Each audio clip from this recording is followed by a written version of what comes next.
Paano kaya kung yung asukal na gamit mo araw-araw, bigla na lang iba na pala ang ibig sabihin sa batas? Tapos biglang may buwis. Ito nga ang nangyari sa isang kaso na umabot pa, alam mo, sa Korte Suprema. Nagsimula lahat sa isang regulasyon ng BIR. Tara, himayan natin itong kaso ng Secretary of Finance et al. Versus Hon Renato D. Muñez et al. Oo. GR number 212687 yan. Dinisyunan noong July 20, 2022. Titignan natin dito kung paano nga ba nilaro yung definisyon ng raw sugar para sa value-added tax o VAT. Okay, simulan natin sa umpisa. 2008 may RR 13-2008 ang BIR. Dito, simple lang ang definition ng raw sugar.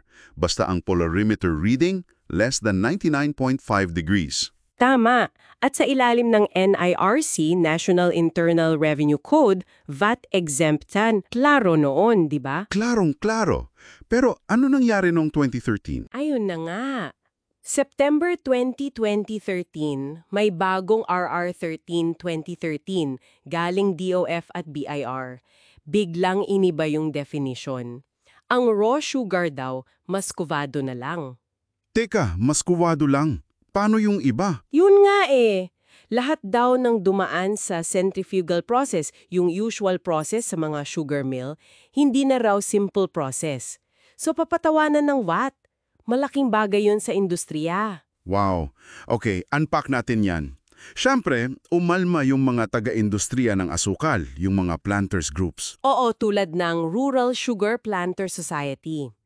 Dumulog sila agad sa RTC, sa Regional Trial Court ng Cadiz City.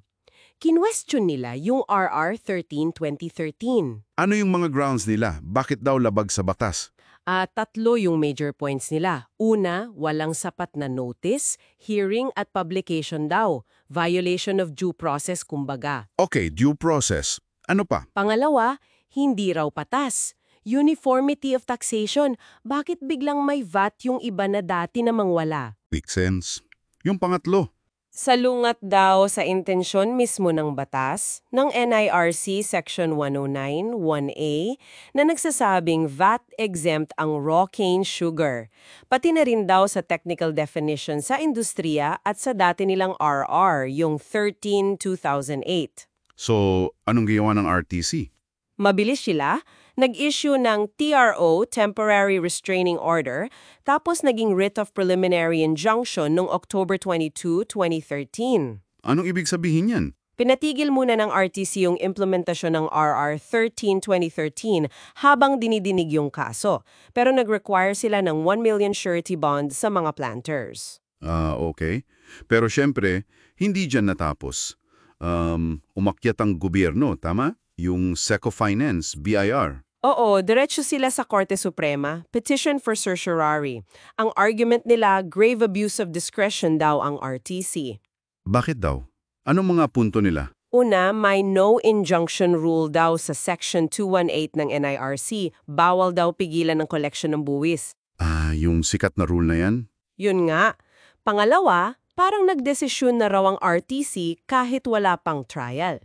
Pangatlo, hindi raw na-meet ng mga planters yung requirements para sa injunction. Okay. Ano pa? May bond issue din, di ba? Oo. Sabi nila, yung P1M bond, kulang na kulang daw. Baka daw P30 billion pang mawala sa gobyerno. At last, yung jurisdiction daw ng RTC Cadiz, wala raw sakop sa mga opisyal sa Maynila. Ang daming arguments. Paano sinagot ng mga planters? Simple lang sagot nila. Una, ang pinipigilan daw ng injunction ay yung pagpataw pa lang ng bagong definition at buwis, hindi yung collection mismo. Pwede pa rin ba mangolekta ang BIR mamaya kung manalo sila? Parang technicality. Medyo. Pangalawa, nasunod daw nila lahat ng requirements. At pangatlo, patunayan daw muna ng gobyerno yung P30 billion na potential loss bago sabihing kulang yung P1M bond. Okay, so mainit yung laban sa Korte Suprema. Pero dito napapasok yung parang twist, di ba? Oo, eto na yung interesting part. Habang nakabinbin pa yung kaso sa SC, may nangyari noong May 22, 2015.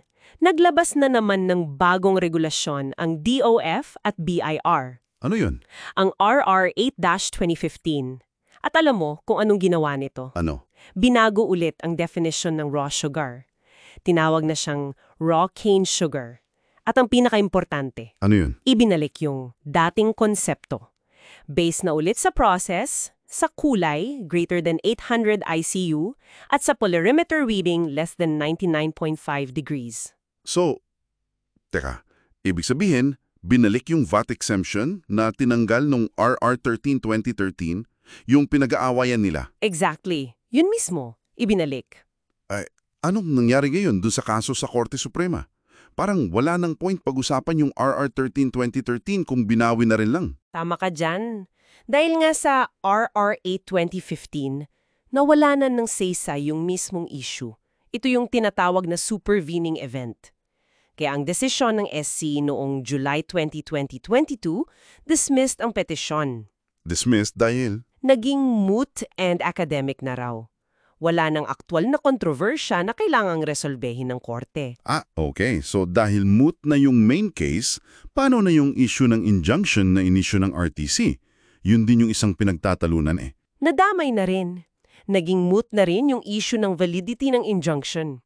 Sabi ng SC, hindi na sila pwedeng magbigay ng ruling tungkol sa no injunction rule dito sa kasong ito kasi wala na ngang live controversy.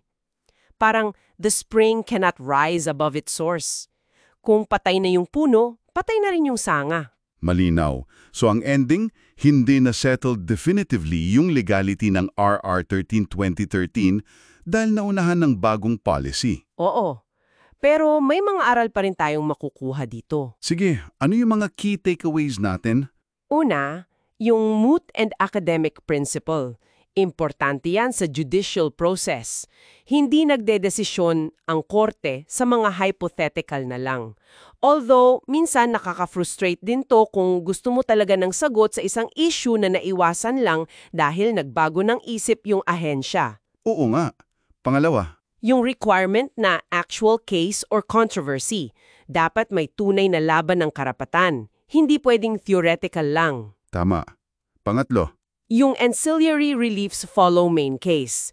Yung mga remedyo tulad ng injunction, nakakabit lang yan sa pangunahing kaso. Kung na-dismiss ang main case, usually, dismiss na rin yung ancillary. at yung pang-apat, yung sa Section 218. Yun, yung Section 218 ng NIRC, yung no injunction rule. Hindi man direktang natalaki ng SC dito dahil nga naging moot, pero na-highlight pa rin yung tensyon. Paano ba maku-question ang isang tax regulation bago pa man ito ma-implement versus yung rule na bawal pigilan ang koleksyon? Isang mahalagang tanong nga yan na hindi nasagot dito. Kaya ito ang tanong ko para sa iyo na nakikinig. Kung sakaling hindi naging moot ang kasong ito, ano kaya sa tingin mo ang posibleng naging desisyon ng Korte Suprema tungkol sa no injunction rule? At paano kaya nito mababago ang pakukwestiyon sa mga regulasyon ng BIR sa hinaharap? Gusto naming marinig ang iyong pananaw. Mag-iwan ka ng komento sa baba. At kung makatulong itong ating talakayan, pakipindot naman yung like or favorite button. At syempre, para hindi ka mahuli sa mga susunod pa nating paghimay sa mga mahalagang usapin, please subscribe. Hanggang sa muli nating pagsusuri,